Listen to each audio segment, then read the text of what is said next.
올해 마지막 주일입니다. 언제 이렇게 됐나 싶죠. 요즘 정말 세월이 뛰어가는 것 같습니다. 마지막이라는 말은 언제나 우리에게 여러 가지 생각을 불러일으킵니다.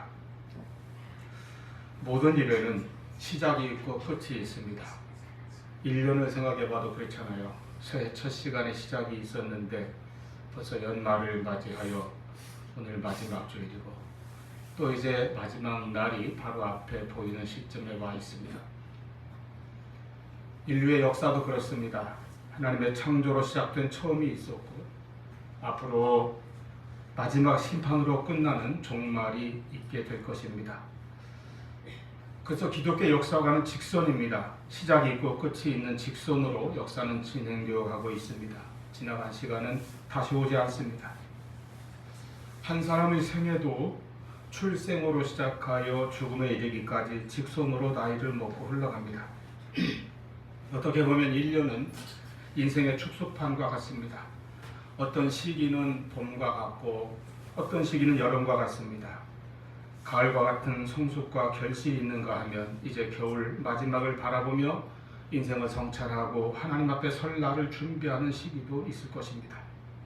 그래서 1년의 마지막인 연말을 이렇게 맞이할 때마다 우리는 인생의 섭리를 깨닫는 지혜를 가져야 합니다. 이렇게 한 해의 마지막이 있듯이 언젠가 우리 각자의 인생도 마지막을 맞을 것이고 또는 인류의 종말도 반드시 있을 것이라는 사실을 우리가 다시 한번 되새겨보는 것입니다. 종말에는 두 가지가 있습니다. 우주적인 종말과 개인적인 종말이죠. 예수님의 재림과 역사의 심판으로 이루어질 종말이 있는가 하면 나 개인에게도 이제 누구도 피할 수 없는 죽음이라고 하는 그 때를 맞이할 것입니다. 이것이 개인적인 종말입니다. 누구라도 살아서 이 둘 중에 하나의 종말은 반드시 맞게 될 것입니다. 그러므로 우리가 살아갈 때에 아무 목적도 없이 의미도 없이 시간만 보내고 세월만 보내는 것이 아니라 우리에게 닥쳐올 종말의 때가 또는 추수의 때, 심판의 때가 있음을 알고 그 종말에 대한 의식을 가지고 준비하며 사는 그런 종말론적인 신앙을 가져야 할 것입니다. 이런 생각을 가지고 살며 하루하루가 정말로 하나님 앞에서 충성되게 그리고 나 자신에게 스스로 보람되고 아름답게 그리고 나의 존재가 의미 있는 그런 삶이 될 수 있도록 해야 할 것입니다. 인생의 마지막이라는 것에 대해서 확실한 두 가지 사실이 있습니다. 하나는 누구에게나 종말이 있다는 것이죠. 부자도 살든 가난하게 살든 권력을 누리든 그저 힘없이 그렇게 살든 결국은 찾아올 인생의 종말은 누구도 피할 수 없습니다. 그리고 그 후에는 반드시 심판이 있다는 사실입니다. 히브리서 9장 27절 한 번 죽는 것은 사람에게 정해진 것이요 그 후에는 심판이 있으리니. 그러므로 인생이 어떻든 간에 나에게 주어진 삶을 헛되게 살면 안 되는 것입니다. 특히 우리는 하나님 앞에서 종말의 때에 대하여 깨어서 준비하는 그런 신앙의 자세를 가져야 할 것입니다. 오늘 본문 앞에 1절, 2절 말씀에 보면 그리스도께서 그 육체의 고난을 받으시며 우리를 구원하셨는데 이는 우리로 하여금 육체의 남은 때를 사람의 정욕을 따르지 않고 하나님의 뜻을 따라 살게 하려 함이라고 말씀하셨습니다. 그러므로 만물의 마지막이 가까이 와 있는 이 시간에 우리가 내 육체의 남은 때를 어떻게 살 것인가 하는 것을 생각해야 합니다. 우리 주님의 십자가의 고난과 그 은혜로 구원받은 우리가 이제 내 육체의 남은 때를 살아갈 때에 무엇을 생각하고 무엇에 힘써야 할 것인지를 하나님 말씀을 통해 깨닫고 마음에 깊이 새기는 은혜가 있기를 바랍니다. 첫째로 마지막이 가까운 것을 생각할 때에 우리는 믿음을 지켜야 합니다. 7절 말씀에 그러므로 너희는 정신을 차리고 근신하여 기도하라 하셨습니다. 이 근신한다는 것은 삼가 조심하라는 것이죠. 늘 깨어있어 조심한다는 것입니다. 정신을 차려 근신하라. 이 말씀은 결국 믿음을 똑바로 지키라는 말씀입니다. 하나님 앞에 우리 성도의 본분은 믿음입니다. 이 믿음을 잘 지키는 것입니다. 그리고 믿음으로 살라는 것입니다. 믿음으로 산다는 것은 내가 항상 하나님과의 관계를 늘 바로 세우며 사는 것입니다. 이 마지막 때에 그러므로 항상 정신을 차리고 근신하여야 합니다. 성도가 정신을 차린다는 것은 어떤 환경이나 어떤 경우에도 하나님을 생각하라는 것입니다. 어떤 문제 앞에서도 하나님을 생각할 줄 알면 정신을 차린 것입니다. 모든 일에 인간의 정과 욕심을 따라 생각하지 않고 믿음으로 생각하는 것입니다. 세상의 풍조에 휩쓸리거나 물들지 않고 하나님의 뜻을 따라 생각하며 살아가는 것입니다. 인간은 약해서, 마음은 원이로 돼 육신이 약해서 신앙인이 제정신을 차리지 못할 때도 혹 있습니다. 성경에는 근신하여 정신을 차리지 못한 사람도 있고 정신을 항상 잘 차린 사람도 있어서 우리에게 교훈을 줍니다. 여러분, 에서를 생각해 보십시오. 어느 날 너무 배고픈 나머지 팥죽 냄새에 그만 정신이 혼미해져 버렸습니다. 그래서 그 귀중한 장자권을 팥죽 한 그릇에 팔아버리고 만 것이죠. 삼손은 나시린으로 태어났고 그 누구보다도 강한 힘을 은사로 받았습니다. 그 힘을 자기 동족을 구하는 데 쓰라고 하나님께서 주신 것입니다. 그러나 데릴라의 유혹에 빠져 정신을 차리지 못했습니다. 그래서 결국 힘을 다 잃고 원수들에게 사로잡히는 비참한 신세가 되었던 것입니다. 하나님의 사람도 정신을 차리지 못하면 비참해집니다. 다윗이 젊어서 고생할 때에는 하나님 앞에서나 사람들 앞에서나 신실한 사람이었습니다. 그런데 후에 왕이 되고 이제는 직접 전쟁에 나갈 일은 없게 되었습니다. 부하 장수들만 내보내고 자신은 궁전 옥상을 거닐다가 밧세바의 미모에 홀려 그만 정신을 차리지 못했습니다. 육신의 정력에 사로잡혀 그는 일생에 수치스럽고 추악한 죄를 연속으로 짓게 되었습니다. 그러나 나단 선지자의 책망을 들었을 때 정신이 번쩍 났죠. 그는 하나님 앞에 눈물로 회개하며 돌아와 그야말로 정신을 차린 하나님의 사람이 되었던 것입니다. 요셉은 어땠습니까? 그도 똑같은 성적인 유혹을 받았습니다. 그러나 요셉은 보디발의 아내의 유혹 앞에서도 믿음을 지키고 정신을 굳게 차리고 있었습니다. 내가 어찌 하나님 앞에서 범죄하리까, 득죄하리까? 이것이 정신을 바로 차린 사람입니다. 항상 하나님 앞에서라고 하는 그 의식, 신전의식을 가지고 있었던 것이죠. 코람데오라고 하죠. 그는 하나님과의 관계를 먼저 생각했습니다. 그래서 그 연속되는 고난의 환경 속에서도 요셉은 결국 끝까지 승리했던 것입니다. 요나 선지자가 있었습니다. 그는 한때 자기 생각으로 니느웨로 가라고 하신 하나님의 명령을 따르지 않았습니다. 대신 다시스로 가는 배를 타버렸죠. 그릇된 길로 간 것입니다. 그런데 그 배가 거센 풍랑을 만났습니다. 선원들이 저 배 밑창에서 잠들어 있던 요나를 깨웠을 때에 그는 순간 정신을 차렸습니다. 그래서 이 풍랑이 하나님께서 자기를 부르시는 소리라는 것을 깨달았습니다. 나를 바다에 던지라 선원들에게 말합니다. 그는 고기 뱃속에 들어갔지만 그곳에서 정신을 차리고 기도하여 구원을 받았고 자기 사명을 회복하였던 것입니다. 다니엘과 세 친구들은 청소년기에 나라를 잃고 이방 땅에 끌려가 고초를 겪으면서도 항상 정신을 차리고 있었습니다. 이방 세계 속에서도 자신들을 더럽히지 않도록 믿음을 지켰습니다.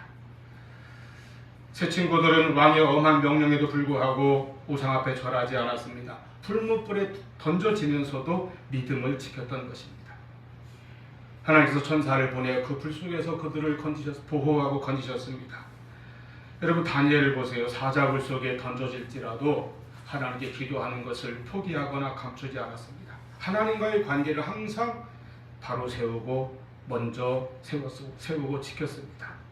이렇게 근신하여 정신을 바로 차린 사람들은 어떤 환경 속에서도 승리하는 것입니다.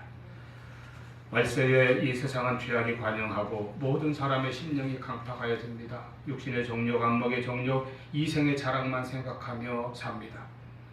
우리가 신앙적인 정신을 바로 차려야 합니다. 세상은 하나님을 부인하기 때문에 옳은 진리에는 관심이 없습니다.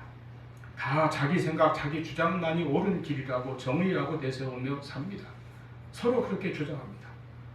타락한 인간이, 죄성을 가진 인간이 자기 생각대로만 살기에, 자기 소견에 옳은 대로만 살기에 세상은 점점 악해지고 더욱더 타락으로 치닫고 있지 않습니까?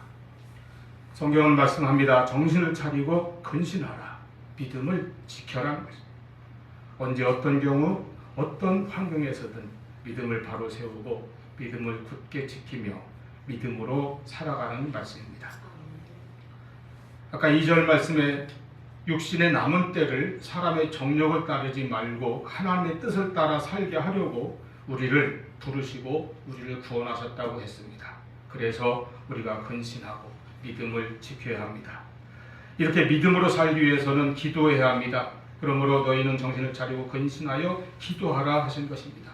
기도는 우리가 믿음을 지키도록 늘 깨어있어 넘어지지 않도록 하기 위해 우리가 능력을 공급받는 통로가 됩니다. 기도는 하나님과 우리의 관계를 늘 바르게 해줍니다. 기도 없이 믿음을 지키지 못하고 기도 없이 유혹과 시험에서 승리하지 못합니다. 기도 없이 하나님의 뜻대로 살 수 없습니다. 기도를 통해서 하나님께 나아가며 하나님의 뜻을 깨닫고 그 뜻에 순종할 수 있는 은혜를 받습니다. 그렇게 함으로 우리의 믿음을 바로 세우고 항상 근신하여 믿음을 지키며 믿음대로 행하고 살아갈 수 있는 능력을 받게 됩니다.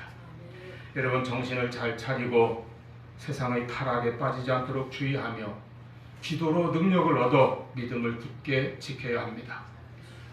마태복음 24장 예수님께서는 말세가 될 때에 노아의 때를 생각해 보라고 하셨습니다. 노아가 당시 하나님의 경고를 듣고 방주를 짓고 무려 100년이나 걸렸어요. 그 긴 세월 방주를 짓고 그리고 그 안에 들어갈 때까지 그 긴 세월 동안 다른 사람들은 다가오는 홍수의 심판을 생각하지도 못했습니다.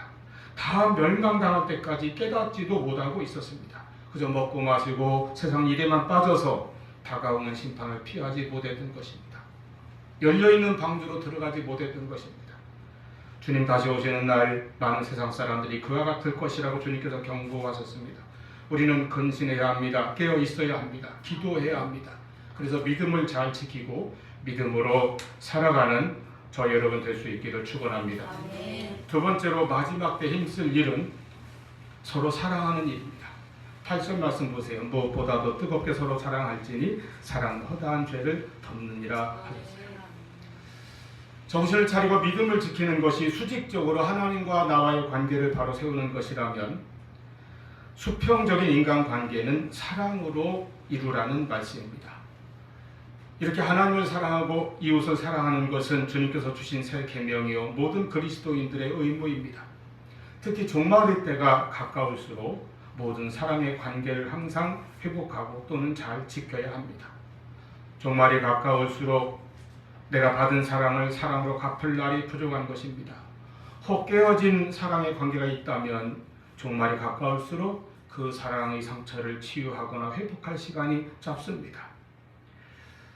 우주적인 종말이 오든 나에게 개인적인 종말이 오든 정말로 종말이 닥쳐올 때에 우리에게 후회될 일이 있다면 더 많이 사랑하지 못한 일이 될 것입니다. 사랑하지 못하여 사랑의 관계가 금이 가고 깨어져서 고치지 못한 채로 내가 종말을 맞는다면 그것이 가장 안타깝고 후회되는 일이 될 것입니다. 그러므로 짧은 남은 때를 살아가면서 무엇보다도 뜨겁게 사랑하기에 힘써야 합니다. 마태복음 24장 12절에 예수님께서 말세의 여러 가지 징조를 가르치시는데 12절에 불법이 성함으로 많은 사람의 사랑이 식어지리라 말씀하셨어요. 그와 같이 사랑이 식어진 시대, 사랑이 식어진 사회는 정말 무섭습니다. 다 적이 되어버리고 얼마나 서로 공격적이고 파괴적입니까? 지금 우리 사회가 그런 모습으로 치닫고 있지 않습니까? 디모데후서 3장 1절에도 너는 이것을 알라 말세에 고통하는 때가 이르는데 그 고통의 때에 대해서 쭉 여러 가지로 열거하는 가운데 3절에 보면 사람들이 무정해지고 원통함을 풀지 아니하며 사랑이 사라졌다는 거예요. 모함하며 절제하지 못하며 사나우며 선한 것을 좋아하지 아니하며 배신하며 조급하며 결국 경건도 거룩도 하나님 사랑도 이웃 사랑도 없는 사나운 상태와 교만에 빠지게 된다는 것입니다. 성도는 무엇보다 사랑에 힘쓰시기를 바랍니다. 사랑은 허다한 죄를 덮는다고 했습니다. 허물도 잘못도 덮습니다. 여러분 부모가 자녀를 바라볼 때는 자녀의 허물은 그냥 다 덮어집니다. 그 자녀를 사랑하기 때문이죠. 하나님께서도 우리를 보실 때 우리의 허물은 다 덮어지고 우리의 희고 깨끗한 모습만, 의롭게 된 모습만 하나님 앞에 보일 것입니다. 내 힘으로 된 것이 아니라 예수 그리스도께서 우리의 죄와 허물을 십자가의 피로 속량하셨기 때문입니다. 이렇게 그리스도의 십자가로 하나님께서 우리를 사랑하신다는 것을 확증해 주셨습니다. 로마서 5장 8절에 우리가 아직 죄인 되었을 때에 그리스도께서 우리를 위하여 죽으심으로 하나님께서 우리에게 대한 자기의 사랑을 확증하셨느니라. 우리는 그 사랑을 받은 사람입니다. 하나님께서는 언제나 우리를 사랑으로 바라보십니다. 스바냐 3장 17절 우리가 좋아하는 복음성가 가사도 있죠. 너희 하나님 여호와가 너희 가운데 계시니 그는 구원을 베푸실 전능자이시라. 그가 너로 말미암아 기쁨을 이기지 못하며 너를 잠잠히 사랑하시며 너로 말미암아 즐거이 부르며 기뻐하시리라. 아멘. 사랑은 죄와 허물을 덮어줍니다. 요한일서 2장 1절 말씀에 만일 누가 죄를 범하여도 아버지 앞에서 우리에게 대언자가 있으니 곧 의로우신 예수 그리스도시라 하였습니다. 의로우신 주님께서 지금도 우리의 대언자가 되셔서 우리의 죄와 허물을 끊임없이 대속하시고 우리로 하여금 하나님 앞에 의로운 자녀로 나아갈 수 있도록 늘 중보하십니다. 주님의 사랑이 우리의 허물을 덮어주시기 때문입니다. 그와 같이 이제 우리도 다른 사람의 허물을 덮어주는 사랑을 가질 수 있기를 바랍니다. 자꾸 들추고 비난하고 정죄하며 공격하는 것이 사실 인간의 본성입니다. 타락한 본성이죠. 우리가 다른 사람의 잘못과 죄를 들추고 비난하고 공격하는 데서 쾌감을 누린다면 이것은 우리에게 주님께서 보여주신, 주님께서 베풀어 주신 사랑이 없다는 증거입니다. 잠언 10장 12절에 미움은 다툼을 일으켜도 사랑은 모든 허물을 가리우느니라 말씀하셨습니다. 가는 곳마다 다툼을 일으키게 하는 사람이 아니라 허물을 가리워주고 사랑을 실천하는 그리스도인으로 사시기를 바랍니다. 예수님의 그 사랑으로 우리도 사랑할 수 있는 은혜와 능력을 받으시기를 바랍니다. 마지막이 가까울수록 힘써야 할 일이 바로 사랑입니다. 이 사랑이 후회함이 없는 나의 삶을 만들 것입니다. 내가 먼저 나의 허물을 덮어주신 그리스도의 사랑으로 구속함을 받았습니다. 이제 우리도 육체의 남은 때를 이와 같은 사랑으로 살아가고 원망 없이 살아갈 수 있기를 축원합니다. 세 번째 10절입니다. 각각 은사를 받은 대로 하나님이 여러 가지 은혜를 맡은 선한 청지기 같이 서로 봉사하라 하셨습니다. 마지막 때에 육체의 남은 때에 힘쓸 일은 봉사입니다. 봉사는 자기가 받은 은사대로 선한 청지기가 되어 봉사하는 것이라고 하셨습니다. 하나님께서는 우리 각자에게 각각 알맞는 은사를 주셨습니다. 이는 달란트와 같은 것이죠. 그리고 그 은사 혹은 달란트를 통하여 하나님의 뜻을 따라 봉사하고 헌신하도록 하셨습니다. 그래서 우리는 청지기입니다. 우리의 건강, 재능, 물질, 시간, 생명까지도 하나님께 받은 것입니다. 우리는 하나님의 선하고 충성된 청지기로서 받은 은사를 따라 하나님의 일을 위해 봉사해야 합니다. 5달란트, 2달란트를 받아 각각 2배씩을 남겼던 종들처럼 우리가 봉사의 열매, 사랑의 열매, 헌신의 열매, 전도의 열매를 남겨야 합니다. 그 종들에게 주인이 돌아와 결산한 것처럼 종말의 시간에 우리도 나의 인생에 대하여 그리고 우리가 받은 은사로 일한 그 봉사한 일에 대하여 주님 앞에서 결산하여야 하는 날이 옵니다. 그날에 칭찬과 상급을 받는 청지기가 될 수 있도록 충성되게 살아야 하는 것입니다. 특히 남은 날이 많지 않다는 것을 깨달을수록 더욱 주의 일에 힘쓰는 충성된 청지기가 되시기를 바랍니다.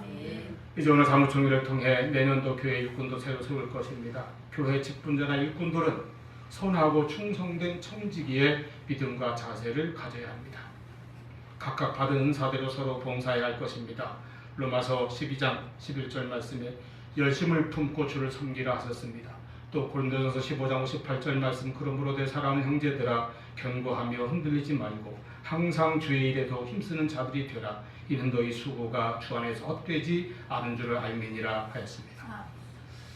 이 세상에서 우리가 사는 이유가 여기에 있습니다. 믿음을 지키기 위해서, 열심히 사랑하기 위해서, 그리고 하나님 앞에 섬기고 봉사하기 위해서 우리가 삽니다. 주님의 은혜로 구원받은 우리는 그 은혜 앞에서 날마다 근신하며 믿음을 지키며 삽시다. 서로 사랑하고 허물을 덮어주며 살아가야 할 것입니다. 각자 성령을 통하여 주시는 은사를 받은 대로 선한 청지기의 자세로 봉사하며 살아가는 우리 모두가 될 수 있기를 축원합니다. 기도하시겠습니다.